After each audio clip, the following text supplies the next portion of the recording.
नमस्कार छात्रों, आज हिंदी 10वीं हिंदी का सेतु पाठ देखेंगे। उसमें घटक है कहानी लेकर।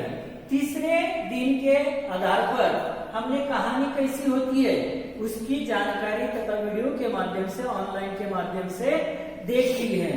लेकिन विस्तार के रूप में कहानी के कौन कौन से घटक होते हैं, कहानी में क्या क्या बातें होती हैं, उसकी जानकारी लेंगे। श्रवण उसमें महत्वपूर्ण होता है। उसके बाद आपको व्यक्त करना है कहानी, उसमें भाषण जरूरी होता है। और कहानी लिखते वक्त कोई आकलन शक्ति के आधार पर लेखन करना पड़ता है और आपकी कहानी, मन की कहानी दूसरों को बताने के लिए कथन करना पड़ता है।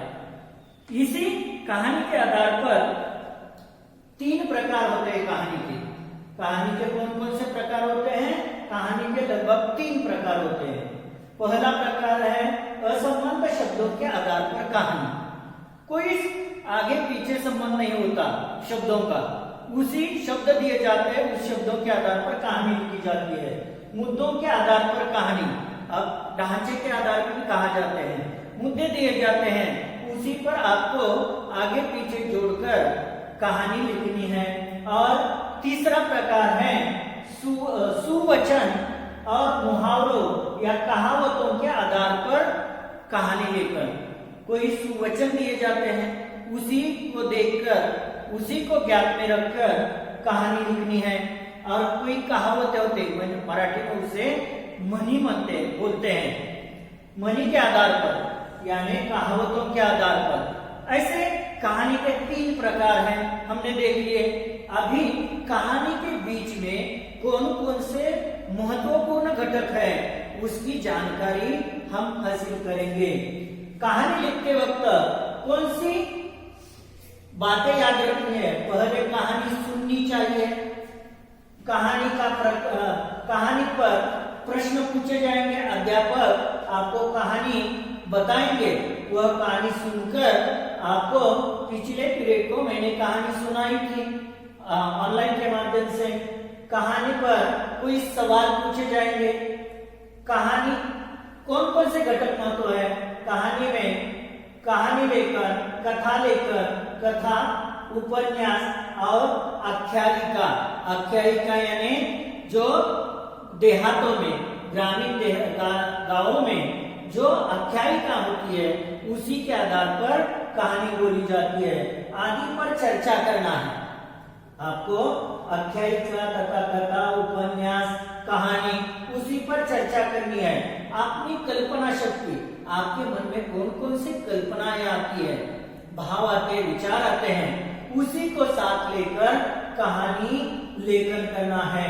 कहानी का यह मूल तत्व होता है और उसी को विस्तारित रूप से अपने पेज पर, अपने पन्ने पर उतारने से वह कहानी सविस्तर हो जाएगी। कहानी में मुख्य अंग कौन कौन से होते हैं? कहानी में मुख्य अंग होते हैं, कौन कौन से होते हैं उसकी जानकारी आपको अवगत करनी है। कहानी का महत्वपूर्ण, कहानी के घटक कौन से हैं?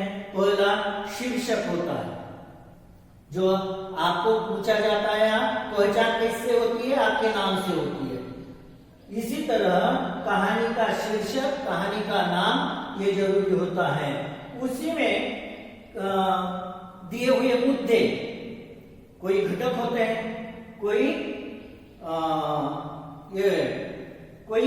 मुद्दे होते हैं, ढांचे होते हैं, और उसी ढांचों को, मुद्दों को विस्तार के साथ प्राप्त करना और उसी पर आपको कोई सीख मिली, जानकारी प्राप्त हुई, ज्ञात हुआ और वह कहानी सुनकर आपसे कौन सा चाव तथा प्रेरणा मिली और उसी से आपको कौन सा संदेश मिला, यह बातें आपको याद करनी है, सीखनी है।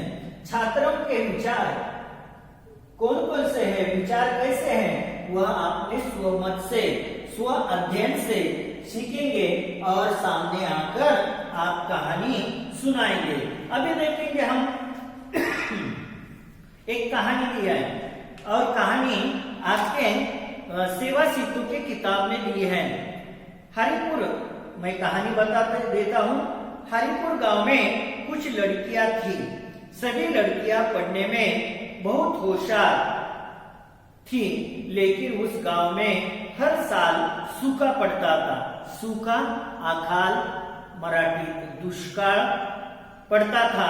अकाल के कारण पानी का दुर्भिक्षण होता रहता था। दुर्भिक्षण या कमतरता। लड़कियां घर के कामों में हरदम सहायता किया करती थी। कभी कभी तो बहुत दूर से पानी लाना पड़ता था और इसी कारण पढ़ाई के लिए उन्हें बहुत कम समय मिलता था। अकाल पीड़ित गांव में ये सभी लड़कियां रहती थी और घर के कामों में हाथ बटोरती थी और हर साल सूखे के वक्त अकाल पड़ा करता था और अकाल के कारण पानी के दुर्भिक्षण होते थे और मिलता नहीं था। पानी की प्राप्ति के लिए घर से बहुत दूर तक जाना पड़ता था और उसी के कारण लड़कियों का अधिकतर समय पानी लाने में चला जाता था और पढ़ाई में समय मिलता नहीं था। आगे देखेंगे। एक दिन एक लड़की कुएं में पानी निकलते वक्त गिरते गिरते बच गई। इस पर सभी लड़कियों ने मिलकर चर्चा की कि हम हरदम दूर से पानी लाते हैं, गांव में पानी का दुर्भिक्षण है। आज हमारी सहेली कुएं में गिरते गिरते बच गई। इस समस्या के लिए हमें कुछ उपाय खोजना चाहिए। इसलिए वह गांव वालों के पास चली गई। उन्होंने सारी कहानी गांव वालों को और मुखिया को बताई और उन्होंने कहा कि हम सभी गांव वालों से थोड़ा थोड़ा चंदा जमा कर गांव में ही कुआं खोद देंगे, पानी की बचत करेंगे और अपने ही गांव में पानी की सुविधा उपलब्ध करेंगे। इसी तरह से वह लड़कियां पानी भरते वक्त उनकी एक सहेली कुएं में गिरते गिरते बच गई और वह बचकर सभी लड़कियों ने वह आपत जानकर वह गांव के बाहर दुर्भिक्षण के कारण, पानी की दुर्लभता के कारण वह सोचती है, एक साथ विचार करती है, आज तो बला टल गई, एक की गिरते गिरते बच गई। इसी समस्या को सुलझाने के लिए उपाय वह ढूंढना चाहती थी और उसी के गांव में वह पानी लेकर आ जाती है। गांव के प्रमुख लोगों के पास तथा उपाय ढूंढने के लिए वह मुखिया के पास चली जाती है और वह सभी ये बीती हुई सभी बातें वह बता देती है और कहती है सभी के घरों से एक एक थोड़ा थोड़ा सा चंदा इकट्ठा करेंगे और गांव में ही कुआं खोदेंगे तो पानी की समस्या मिट जाएगी। इसी तरह यह कहानी है और इस कहानी में से क्या सीख मिल जाती है? एकता का बल। काम करने के लिए सभी एक साथ मिलेंगे तो काम आसान हो जाता है। उसीलिए इस कहानी को शीर्षक दिया जाता है एकता का बल और एकजुट, ऐसे नाम दिए जाते हैं। अभी देखेंगे वह कहानी में कौन कौन सी बातें बताई आपको। अध्ययन यह कहानी सुन ली आपने और कहानी सुनने के बाद इसमें कौन कौन सी बातें याद आ गई। छात्र के शब्दों को देकर कुछ शब्द मैं बता देता हूँ। शब्दों के आधार पर कहानी लेखन करना है आपको घर में। मिट्टी, चांद, खरगोश, कागज, ये शब्दों के आधार पर कहानी लिखनी है। अभी मैं एक सुवचन देता हूँ।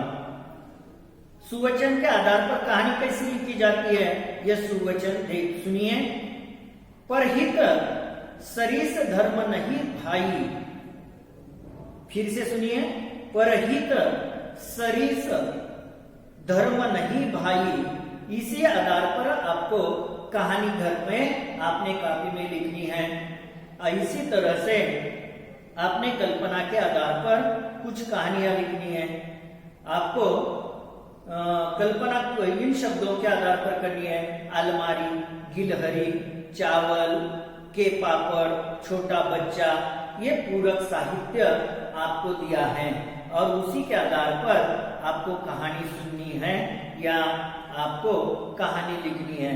घर में आपके कॉपी में आप कहानी लिखकर बाद में दिखाएंगे।